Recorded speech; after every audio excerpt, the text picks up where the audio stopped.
கர்த்தருக்கு ஸ்தோத்திரம். கர்த்தருடைய பரிசுத்த நாமத்துக்கு மகிமை உண்டாவதாக.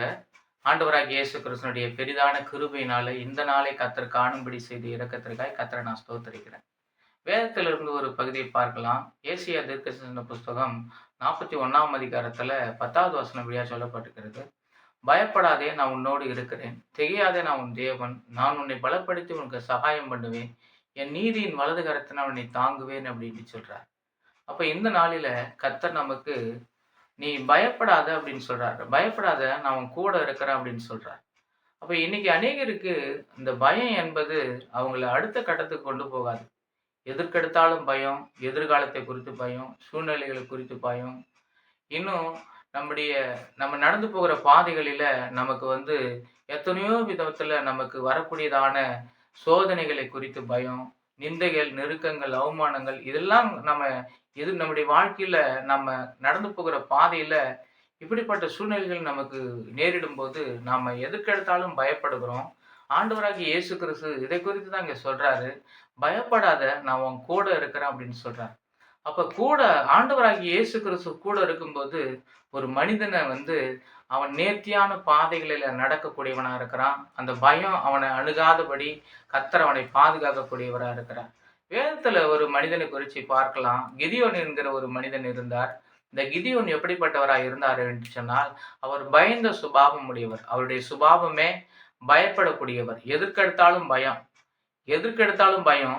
ஒரு விவசாய குடும்பத்துல பிறந்தார். ஒரு ஏழை குடும்பத்துல அவர் பிறந்தார். அந்த கிதியோனுக்கு இப்படிதான் ஆண்டவராகிய இயேசு கிறிஸ்து தரிசனமாகி, பராக்கிரமசாலியே பயப்படாதே, கர்த்தர் உன்னோடு இருக்கிறார் அப்படின்னு சொல்றார்.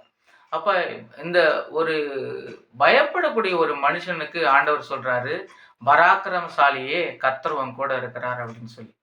அப்ப இந்த நாளில கர்த்தர் தாமே நம்மளை ஒவ்வொருத்தரையும் பார்த்து, நீ பயப்படாத, நான் உன் கூட இருக்கிறேன். கிதியோனுக்கு அன்னைக்கு தரிசனமாகி கர்த்தர் சொன்ன அந்த ஆண்டவராகிய இயேசு கிறிஸ்து இந்த நாளில நமக்கு கூட இருந்து நம்மளை வழிநடத்த அவர் தெய்வமா, அவர் ஒரு நல்ல ஒரு தெய்வமாய் நம்ம மத்தியில கடந்து வருகிறார். இன்னைக்கு இதை பார்க்கிற கேட்கிற ஒவ்வொருத்தருக்கும் ஏதாவது ஒரு விதத்துல நமக்கு பயம் இருக்கும்.